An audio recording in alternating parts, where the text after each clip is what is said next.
Hey guys! So I wanted to make this video because it's been 4 years since our vasectomy reversal.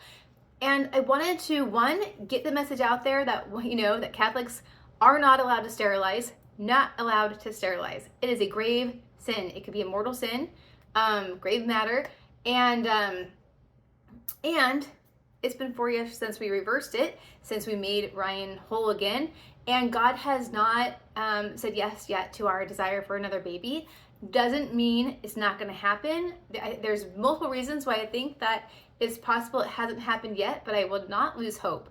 Until God closes that door firmly in my face, I will not lose hope. And I love meditating on the visitation, because at first, meditation on the visitation is when it talks about the verse where it says, even Elizabeth, your cousin, has conceived in her old age, for nothing is impossible with God. So I will carry that hope. I will carry that promise with me until God says you're done. Because right now, as far as I know, I'm fertile. And as far as we know, Ryan's fertile. Now, Ryan has not been tested. There is one way that it is okay for a Catholic man to be tested. And I will share about that at the end, how you can go about getting your semen analysis. However, Ryan has decided that he feels like he would still need to go to confession after that. He doesn't think that even though the church says it's okay, he personally feels like it's not something that he is willing to partake in. And so we are just trusting that the vasectomy reversal worked. It could be that it didn't, but you know what? God can do anything, and so we're not going to limit God. And so I just wanted to reflect on the fact that until recently, I was in a pretty big stress cycle. I had my good days, but on the normal, I was in a lot of stress. And that can really impact your sex hormones. So your sex hormones are either going to, be nourished and grow and do what they need to do, or your body's going to favor stress and release cortisol and shut down your hormones. Even if you don't lose your period, you still could have suboptimal fertility because you're under this stress.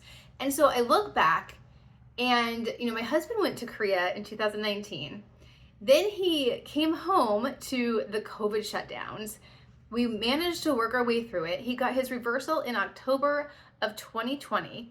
We went to Germany, January 2021, hit the ground with them wanting to take my daughter to the hospital because she threw up on the plane because she got airsick. But because the COVID thing was so crazy, especially over there, they wanted to literally take us from the airplane to the hospital. And we refused and said, no, we're fine. She just got airsick. We've been traveling for 24 hours. We just crossed the Atlantic. And so just kind of from the very moment we hit the ground in Germany, it was like, okay, we are in a whole different world here. And there was just a lot of stress and cycling of discussing and kind of recycling our struggles and our dissatisfaction and our just what was going on in the world. And we created a really kind of like unhealthy environment, honestly, in our home, because it was like we both just were desiring to kind of share our feelings and share our frustrations, but it just created this never-ending cycle of I'm stressed out, then I buffer, then something else happens, I get stressed out, and it's just cycle. And so he and I are both in that for the majority of time in Germany. Now, not to say it was every day, but it was a lot, because you guys know he didn't get the vaccine, and then he, almost got kicked out, and then he didn't appeal. And so then we were dealing with all that. And then thankfully, January of 2023, the mandate went away, but it was just crazy. And then we moved in June of 2023, we moved. And then we came home this year in April of 2024. We weren't even in the last house for a year. And that was because our landlords sold the house. And so it was just like, it's been a lot. And if you've never lived overseas, it's hard to explain the level of tension that's within your body when everything is just a little bit different than you're used to. We went to the pumpkin patch today, And I was talking to the lady, and she was talking about, I can't remember where she went. She went somewhere else. I can't remember if it was overseas or if it was just another state. But she's like, when she got home to Oklahoma, she kissed the ground. Like, she's like, I laid down in the dirt and was just like, thank you, Lord, you know? And so ever since we came home, and I did that video, you know, about like the 10 things I'm so grateful for in America. And that was when we were in a hotel. We were living in a tiny little hotel room. You know, I was walking to Starbucks to keep my sanity, and like, I didn't have a car, and that was hard, but it was still not as hard as it would have been overseas. Even when we did have a house on post, and the stress level was a lot lower, and we got Rocket, and you know, things were just a lot better. But and so I just want to give you hope, because I'm still carrying hope for our fertility, right? So I want to give you hope that, like, I pray that all of you listening are open to life. I pray that you've never sterilized yourself, you've never used birth control, you've never used, you know, anything like that. I pray that you have walked into your marriage understanding the Catholic faith, saying, even NFP, you're not supposed to use NFP.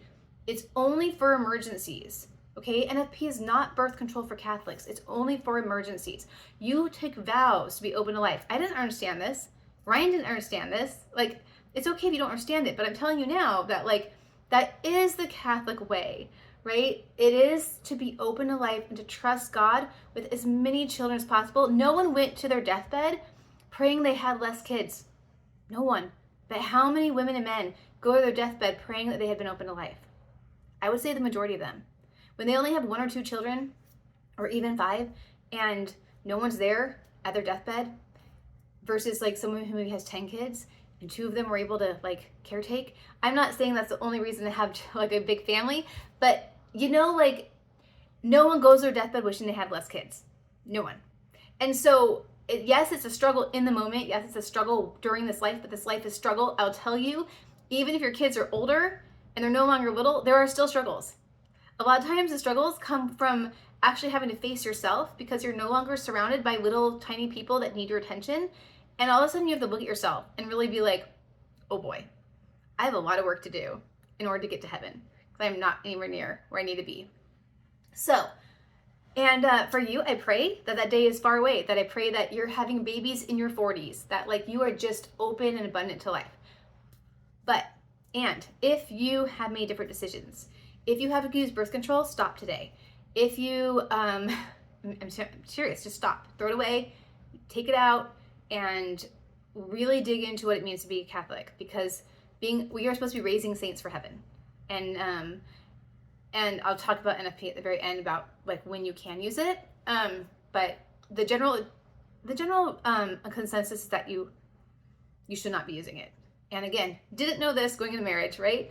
And then if you have sterilized yourself and you're a man, like, it's possible to get a reversal.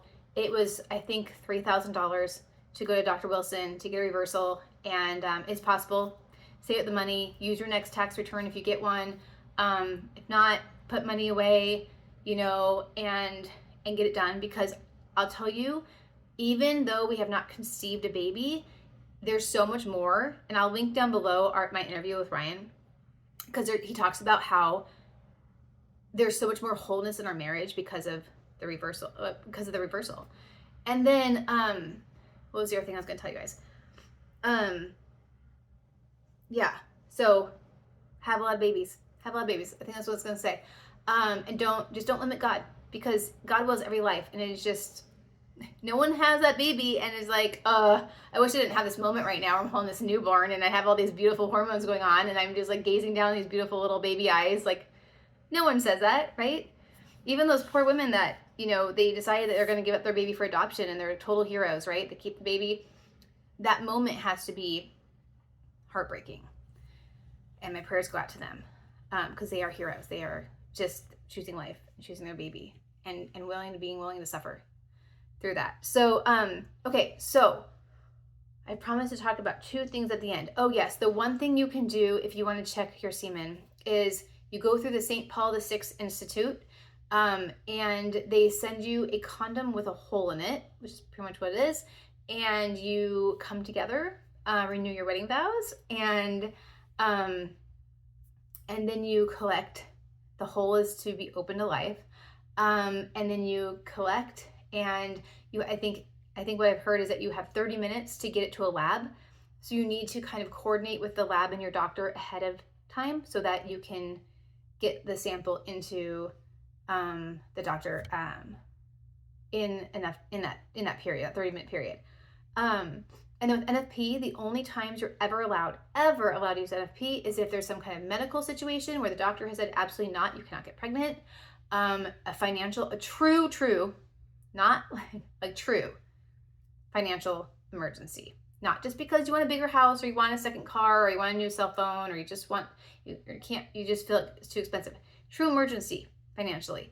Or the mental health of the mother or father, where it's just they're in a place where they're really struggling, and it just feels like one more child would be just too much. And I'll link down below. Dr. Taylor Marshall has a great video, He has a great article that talks about when you can use NFP and when you can't, because again, it should not be used as birth control. Absolutely not. And I think, unfortunately, the Creighton method, and like the other methods out there, they kind of approach it like, hey, if you're Catholic and you want to like space your kids, then we just use this. It's like, no, you don't get to space your kids. Like, that's like, when you get married, you're open to life. You should expect a baby 9 months later. I keep telling my daughter that. She's like, I kind of want to wait to have babies. I'm like, then wait to get married. Because that's not church teaching. Church teaching is you're having babies. It used to be, if you look at the Catechism of the Council of Trent, having children, raising them, educating them, you also have an absolute responsibility to educate your children. That's a whole other video.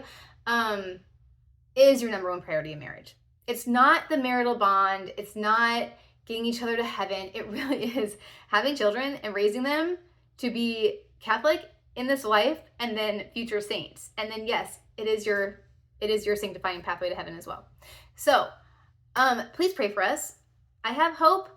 I really, really would love to pop in here 9-10 months later and have a baby in my arms and tell you all about it, and just have that beautiful crowning moment to our story.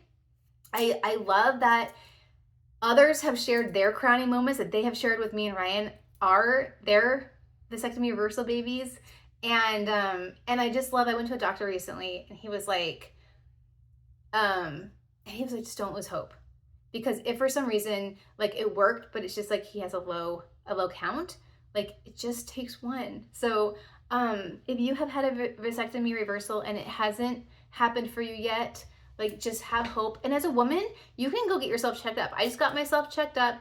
I went through the different tests just to make sure there wasn't something like really like obviously wrong with me. And then, I have a responsibility to like drink water and cut down caffeine and have a nice, well-rounded diet. And I have a responsibility, I'm almost 41, I have a responsibility to take care of my body so that a baby could, grow successfully in my womb. And then, I have a responsibility not to tell my husband what to do, not to tell him to stop smoking or other things, because that's on his paper and I'm not going to be that wife. So with that, you guys, have a very beautiful rest of your week.